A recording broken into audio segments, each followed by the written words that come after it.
Well, my dear friends, it seems that a couple of weeks have passed since I last invited you to join me around the campfire. Now, for those of you in the northern hemisphere, winter is slowly but surely drawing in. So, where better to tell you a story this cold December evening than by the fire? Now, everyone, come join me where it's warm. I have a little story to tell you. My father was always the most caring of men. I know many of my friends had problems with their fathers at some point. Some were prone to drink, and others were quick to anger. My father did neither of these things. He had no problems expressing his love for my mother and me. He was a jovial, gregarious man who loved life and loved those around him. He had the occasional beer or mixed drink from time to time, but never in excess. He was a very restrained and moderate man. In fact, I can only remember one time he yelled at me unfairly. I was young, 10 years old or so. I was playing with my friend Benjamin in the backyard. We lived in rural Simsbury, Connecticut. The town was surrounded by mountains and deciduous forests. We were talking about which monster would win in a fight. The tomatoes from Attack of the Killer Tomatoes, or the clowns from Killer Clowns from Outer Space. The conversation quickly burned out when I told my friend, in a matter-of-fact tone, that neither existed, so it didn't really matter. It was then that my friend turned to me and said, "Fake monsters aren't that scary. Now, real monsters, they scare the bejesus out of me." I was worried that he was about to tell me a bunch of hogwash and try to scare me, but my curiosity overcame me. I had to hear more about this real monster. I paused for a moment before asking him cautiously, "Real monsters? What are you talking about?" Benjamin said, "Don't you know anything, man? Haven't you heard of the creeping fiend?" I answered in the negative, and he told me the story of the creeping horror. My friend began, "They say that there's something around these parts, that there's a creature living in the woods. My dad told me he saw it once, reach down from the trees and snare a full-grown deer, and pull it up into the tree and rip it apart with his bare hands. And my father would never lie to me." I asked Benjamin, "What does it look like?" "It looks like a man, but he's super skinny, like he's never eaten. He has an old gas mask on, and he wheezes heavily. I've been told he's a soldier that came back from World War II that had his lungs rotted by nerve gas. I heard that a flamethrower melted the mask to his face, and he can only feed by reducing his prey to a puddle and sucking up the fluids. He was unable to live amongst people, so they banished him out into the woods." Benjamin continued, "His name comes from the fact that he skulks around the woods, and no one knows he's there until you hear him wheezing right behind you. But by then, it's too late. If you hear him, don't turn around, because he will get you. Your best bet is to run for your life. They say he comes out to anyone who calls his name. If you shout out his name 5 times, he'll appear behind you." I was a little scared, but I knew that Benjamin was probably lying to me. I told Ben, "Yeah, you're full of it. There's no such thing as the creeping fiend." He quickly retorted, "If I'm a liar, why don't we try calling him, you big chicken?" I was so angry at being called a coward that I momentarily lost my better judgment. I don't like to be scared, and there was a likely possibility that I would easily spook myself and send my heart racing. I called my friend out. If I'm going to call him, then you're going to call him with me. Benjamin reluctantly agreed, and we set about calling the creeping horror. Unbeknownst to me, this would set off an irreversible chain of events. Benjamin and I stood facing each other, just in case he would appear behind one of us. We started out in a barely audible whisper. Creeping horror. We paused in uncertainty before continuing a little louder. Creeping horror. My heart was thumping around in my chest. Creeping horror. We practically shouted now. Maybe it was us doing the calling together, but I felt braver. We shouted now. Creeping horror. I sucked in a deep breath to roar his name one last time. But something stopped me dead in my tracks. The door to my house burst open, and my father flew out into the yard with a look akin to horror, mixed with another indiscernible emotion on his face. I wouldn't understand that look for many years, and when I would finally comprehend it, I would tell myself that I would give anything not to recognize it. He roared. Stop! Benjamin broke into a dead sprint, fearing the tone in my father's voice, essentially leaving my ass hanging out to dry. My father gripped me by both arms so hard that I thought my bones would break. He looked me directly in the eyes and said, Never say those words again. Do you understand? Don't. I never saw my father so worked up in my entire life. At first I thought he was mad at me for shouting. Was he angry at me for playing with Benjamin, who my mother had called a bad influence? That was true. A few years later, he would fall in with the wrong crowd and vanish off the face of the earth completely. Later, it dawned on me what had incurred that fearful look in my father. He was terrified. He was horrified of the creeping horror. He knew something I didn't. Had he seen the thing with his own eyes? I decided that I needed to get to the bottom of this. I couldn't ask my dad, so I waited a couple of days when I was alone with Mom to ask if she knew anything about the creeping horror. She looked at me quizzically before responding.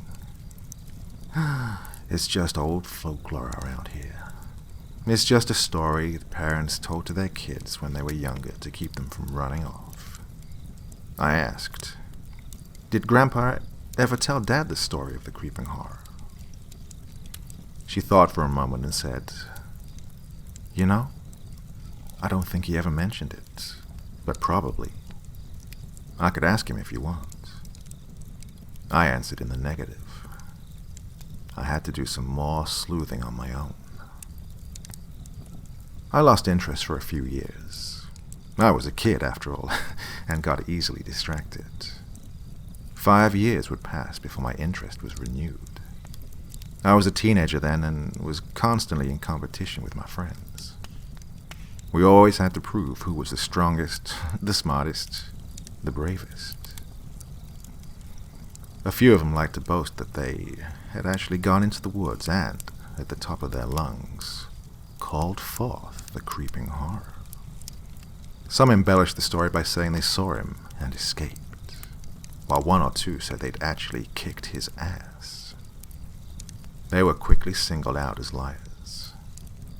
All this talk brought about a resurgence of interest in the creeping horror. I began tracking the stories back to their roots. I asked my friends where they heard the tale.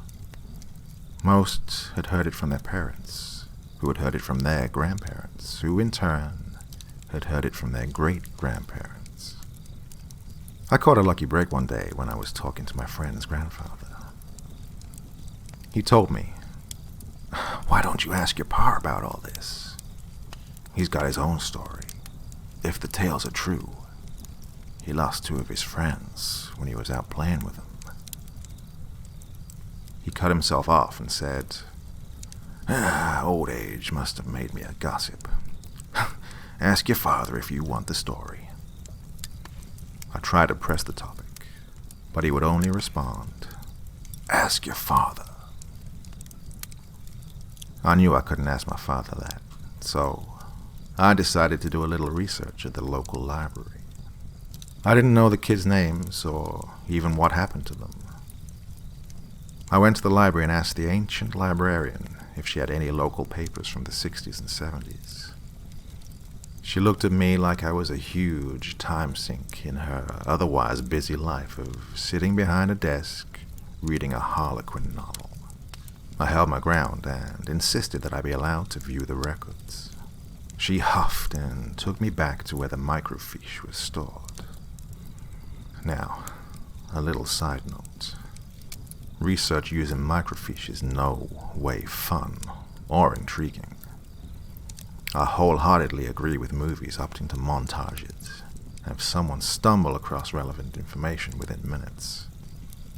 It took a week of going to the library after school, asking the same stuffy librarian for permission to use the microfiche, who, by the end, disliked me so much that her hatred was palpable, and then tirelessly looking through it for hours before I found something. I expected to come across a headline like, 2 youth mysteriously vanish. But what I found instead was much more grisly. 2 local teenagers' bodies found in the woods. I read and reread the article until I was confident that this was what my friend's grandfather was talking about. The article in the newspaper discussed the discovery of 2 bodies in the woods. The bodies were badly decomposed and looked like they'd been torn apart by scavengers. They were only able to identify the bodies by linking the parents' missing person report with the discovery of the corpses. The 2 missing teenagers were named Alan and Justine.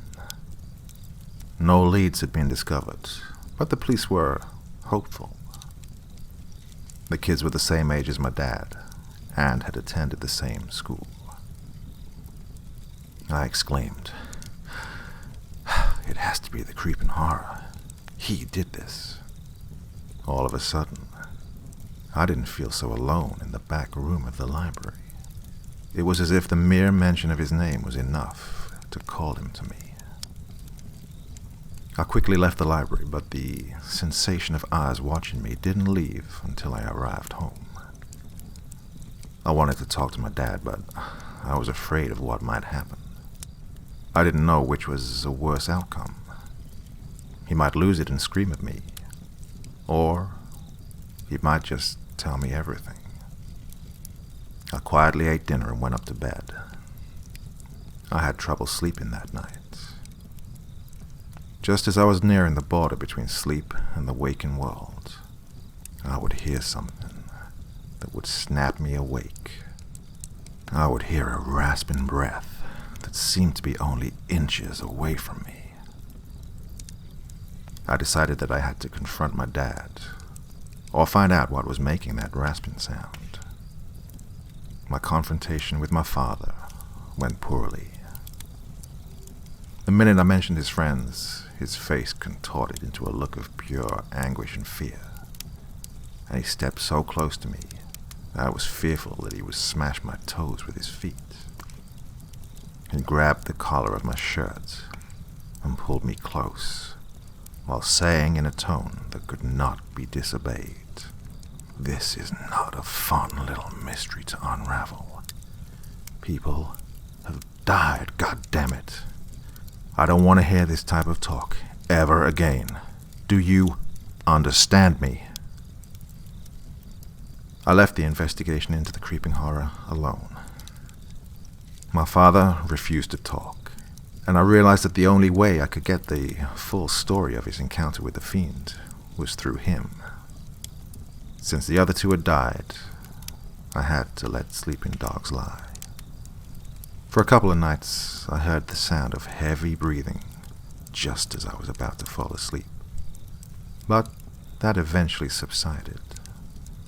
Time continued to pass. I graduated high school and went to an out-of-state college.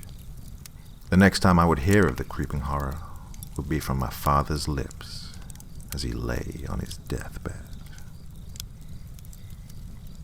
It was late during my senior year in college that I received a panicked call from my mother. My father had been in hospice care for the past few months. He had pancreatic cancer, and people who are familiar with oncology know that the manifestation has an 80 to 90% mortality rate, depending on when it was discovered. My father dealt with ulcers all his adult life, or what he thought were ulcers. The cancer crept and metastasized through him until there was little to do but wait for the end. I drove home as quick as I could and found my mother had basically entered a catatonic state after calling me. My father was in bed and creeping towards the end. My father asked me to give him a little injection of Demerol to help with the pain. I could see from his gaunt body and glassy stare that he was on death's door. I gave him the Demerol. It took effect almost instantaneously, and he relaxed noticeably. He told me that he didn't have much longer on this earth, and he had something he needed to confess. It was now that he told me about the creeping horror and the death of his two friends, Alan and Justine. He began. When I was in junior year in high school, I had two close friends. I'd known Alan all my life and had met Justine freshman year. For 2 long years, I carried a candle for Justine ever since I saw her. Your mother would enter my life much later, in college. Justine was homeschooled until the first year of high school. She and Alan were close friends. They actually lived next to one another, and when I learned this, I was constantly pressuring Alan to set us up. He was hesitant, and I sometimes wondered if maybe he carried the same feelings for Justine. But he eventually relented and set about giving me an opportunity to talk to her. He gave a series of wet coughs before continuing. One day, Alan invited Justine and I to hang out. We went to his house and packed a lunch while shooting the shit. We eventually decided to have a picnic out in the woods and go exploring. We all knew of the creeping horror myth, but none of us really believed in it. I was ecstatic to have this opportunity to make my feelings for Justine known. We really didn't know each other socially, so the only opportunity I had was through the medium of Alan. He played the role perfectly and introduced us, and then we ventured out into the woods to explore. He continued. We quickly tired of exploring and settled down for lunch in the bag I'd been carrying. I carved up some bread and cheese, and we ate while making small talk in a small, idyllic clearing. I kept glancing over at Justine. I couldn't help it. Looking at her just took my breath away. I had a serious case of puppy love. When we'd finished with lunch, Alan suggested that we have some fun and try and call the creeping horror. Justine was, at first, opposed to the idea, but she quickly relented when I agreed. I desperately wanted to prove myself to Justine, and this seemed like a viable way. We all faced each other and began to call him. We needed only to shout his name 5 times. We began. Creeping horror. My eyes were focused on Justine, and a smile played across her face. Creeping horror. I knew that I was madly in love with this girl. Creeping horror. Her face had dissolved into uncertainty. creeping horror. Her face was sheer terror now. She broke away from us screaming. She had apparently heard some heavy breathing. She ran off, and Alan gave me that commiserating glance that I should be the one to comfort her. I pursued her through the woods and found her a little while later. She was close to breaking down in tears and was insistent that she heard the breathing right behind him. I soothed her with comforting words, and when she'd calmed down, I made my feelings known. I told her that I wanted to go study with her. She accepted my feelings and agreed to go on a date. Before returning to Alan, I planted a kiss on her. My first kiss, and it took my breath away. We returned to Alan and were getting ready to return home when he made the challenge. He wanted to complete the summons. My father paused for a second, and I wondered if he was going to continue on with the story. He decided in the affirmative and proceeded. I had no desire for tomfoolery, but Alan was insistent. Justine was terrified. I realized he wasn't going to back down and consented, but I stipulated that we call the creeping horror as far away from Justine as possible. I didn't believe in superstitions, but I didn't want to scare her any further. Justine agreed to wait in the clearing while me and Alan proceeded further into the woods for this fool's errand. We decided that it would be better to cull the creeping horror on our own, far away from each other, so we walked in opposite directions until we could barely hear the other. I wanted to be far enough away from Justine that, should something spook me, I wouldn't embarrass her by crying out like a child. He asked if I was ready, and I answered yes. I swear to God that I would give anything never to have agreed to tempt fate like that. But that ship has already sailed. We began calling his name. Creeping horror. The forest was deadly quiet. Our second invocation, creeping horror, sent our echoes rebounding through the trees. I heard a twig snap in the distance. I figured it was the wildlife in the area being startled by our shouts. I shouted a third time, creeping horror. There was a rustle close by in the underbrush. Whatever it was getting closer to me. I called again, creeping horror. I could have sworn that I smelled sulfur. Were we on hunting grounds? Was I smelling gunpowder? I sucked in another breath and gathered myself before shouting one final time. Creeping horror. I literally roared it the last time and had to take a few seconds to catch my breath. When I did, I realized that I wasn't the only one breathing heavily. It was almost negligible at first, but it slowly grew. Before I knew it, the sound was a few yards behind me. It was the sound of breathing.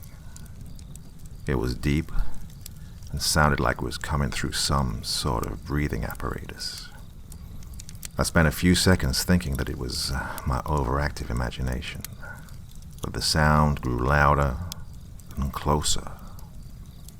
I knew that if I turned round, it would attack me. I knew that this was the creeping horror. The sound of labored breathing grew closer until it was just a few feet behind me. I willed everything in my body to run, but I was paralyzed where I stood. Fear and panic washed over me like a tidal wave. I knew that if I tried to run, the fiend would be on me in a second. It was so close that I could hear the dry rattle in its lungs as it huffed and puffed behind me. I knew my only option was to fight. I brought my pocket knife for the bread and cheese for lunch. I slowly slid my hand towards my pocket. The sound of breathing was just inches away now. My fingers glanced the pocket knife, then I pulled it up into my hand. I could now feel the breaths heating the back of my neck. I tightened every muscle in my body to prevent pissing myself and voiding my bowels. I had to act quickly or be consigned to death by the creeping horror. I didn't want to be reduced to nothing but a spatter on the bed of the woods when I had so much life left to live. I was in the grasp of the creeping horror now. It rasped in a low, gravelly voice that went right into my ear. I'm so hungry. I wanted to run. I wanted to plead. I wanted to be back at home. I thought that I was going to die out there in the woods. He asked for another shot of Demerol, and I relented. I felt the thing's hot breath on me, and I knew that I was at its mercy. It leaned in close to my other ear and said, "Your flesh will be mine." That was all it took. I whirled around and stabbed behind me. The blade pierced flesh and caught on something. The creature stumbled backwards, and, as the adrenaline drained away from me, I realized what I had done. Justine laid on a bed of leaves, gurgling wetly. My blade had pierced her throat, just below the jawline. She writhed in a panic and clutched at the bloody knife. Before I could get to her, she pulled out the blade, and blood flowed from the wound. My father paused to compose himself before continuing. I knelt by her and put pressure on the wound, but it was too deep. It was so bloody. I told her I loved her. She just gurgled in shock. She died shortly after. I wept for a few seconds before I heard Alan exclaim, "Jesus Christ, what happened?" The pieces slid into place. She'd wanted to scare me. She crept up behind me, breathing heavily like the creeping horror legend. She'd only wanted to play a joke on me. Alan knelt at the body and pressed a hand into the ragged wound and took her pulse with the other hand. He paused a few seconds as if time would prove him wrong. It didn't. He turned back towards me and was in the process of telling me, "She's dead. We have to call the police," when I stabbed him in the chest. He tried to stumble back and crawl away, but I was on him with my pocket knife. I raised the blade several times and brought it down into his body. The third stab slipped between the ribs and pierced the heart. I had panicked, and in my fear of being caught in a prank on Ori, I had killed my best friend and my girlfriend. I listened to his tale in shock. He told me how he'd left the bodies where they lied. He told me of the months spent in anticipation of being revealed by the police. That time never came. He said it all with a sense of quasi-relief and shame. He spoke of the guilt that had grown in him, which was compounded by my inquiries into the creeping fiend. The very thought of that memory sent wounds deep into his soul. It was only now that he was able to confess to his crimes, because he was so close to death's door. My father, the benevolent and loving man, had the weight of 2 souls on his mind. He'd spent 30 years with that secret, and no one to tell it to.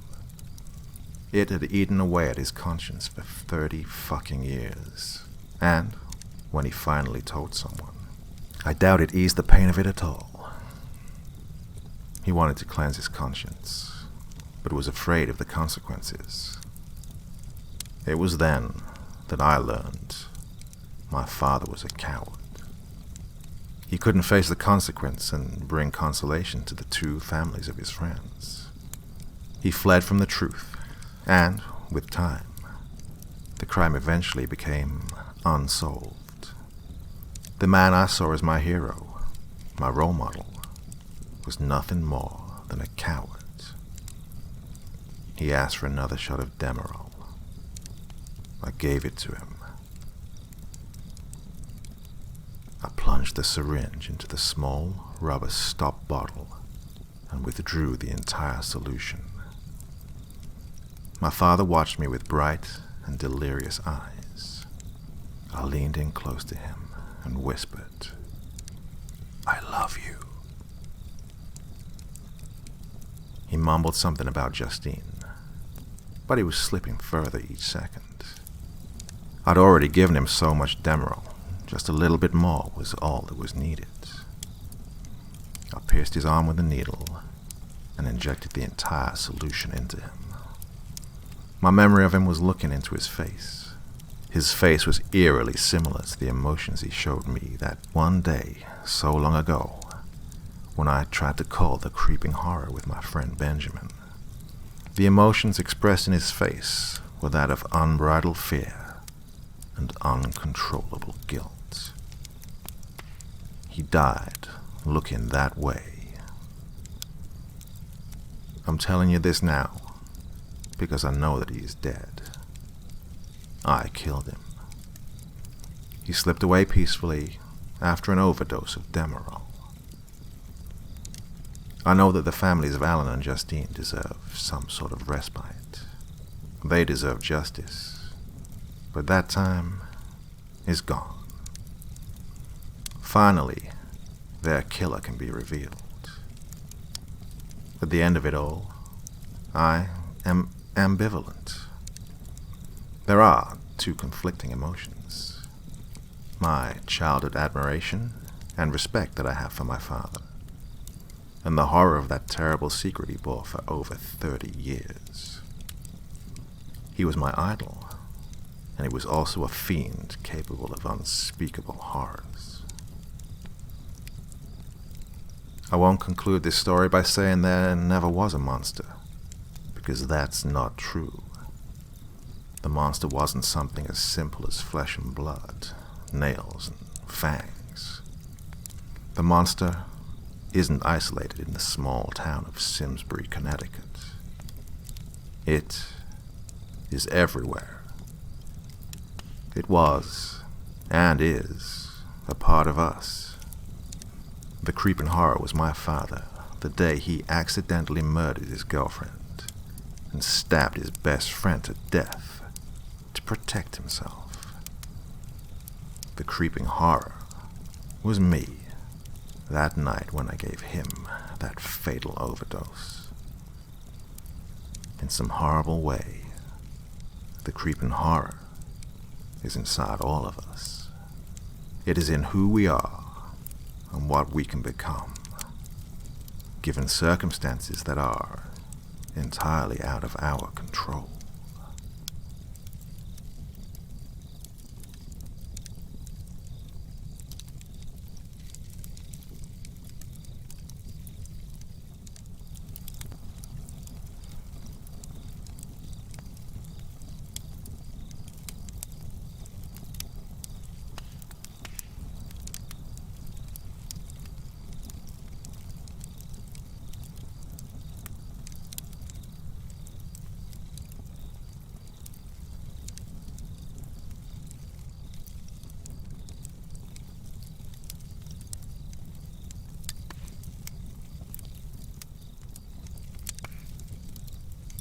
Thanks for taking the time to drop by and watch this video.